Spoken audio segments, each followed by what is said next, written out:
चप चाब legal action लौगदबनी मणिपुर बफर जोन लेब्रा हाइबदु लेंगाना मियाम द मयिक सेंगना खंगलवाइना coordinating committee on Manipur integrity कोकोमीना मणिपुर की director general of police DGP दा आई बसेरन पेशन तक्सनख्रे सरकार की साइट की मरोइना डीजीपी की साइट की मियाम द खंगनफम थोई हाइब वाफम से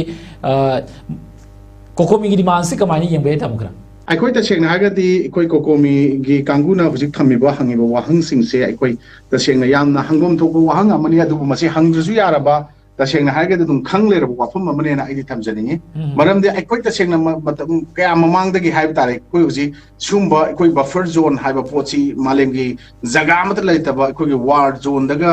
थमगदो पोची मणिपुर से इवन वार की कनो जगह ओंथोब्रा हाइबगी पोटने कोई हुजिक तसेंगना हारगदी अजैसेदा अखोई मयेक सेंगे हाइबसे अखोई मसिगी क्लियर कट एग्जांपल से कोइना कराइदा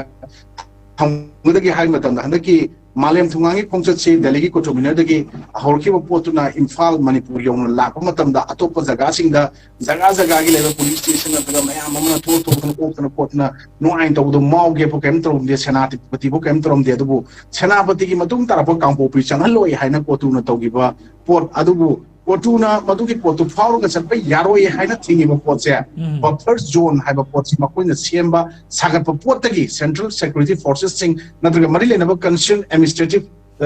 सेक्शन द लेरिबा मयाम सिंगसिना मधु मटिंग पांगसन बनेना आइदि लवे अदुना मकोइना करी मरंगी तमकता लंबी द इंगिंगसिना पीस पाउजेल पूरगा लाकपा अदुगुंबा मालेम थोंगांगी खोंचतु करीगी दमकता चटपे याहनगिदि हाइबा पोटसे बफर जोन दोना मरम मोरकांदा देन लालहोबा कुकी लालहोबा सिंग इनजलगा खोंगेबा मखोगी हुई मयाम हाइब तारे अदुगी हुई मयाम दुगी पोतुदा तसेंगना करीगी गवर्नमेंट ऑफ इंडिया नत्रगा स्टेट गवर्नमेंट की एजेंसीज नत्रगा मैचनरीज मयाम से करीगी पंगदरगा लेबनो जसो वाहंग अम ओय मरम मदुना ngसाइगी कॉन्वॉय गाड़ी मनुंगदा नत्रगा कैस्पर गाड़ी ओइबियाय अम ओइबे मदु मनुंगदा लाम ओइबियाय मदुगी पोतुदा हापगा करीगी अदुक सांगबा किलोमीटर लिसिंग मयाम अमा थौरगा लाक्यो पोतु इवन स्वाइद किलोमीटर यांखै सामगा तंगारबा मतमदा ngasi karigi chalunde adu butagadi ekoi union government natraga state government natraga any mari lenaba concerned authorities india government gi natraga mari lenaba law and order pariba kangu singse ngasi kuki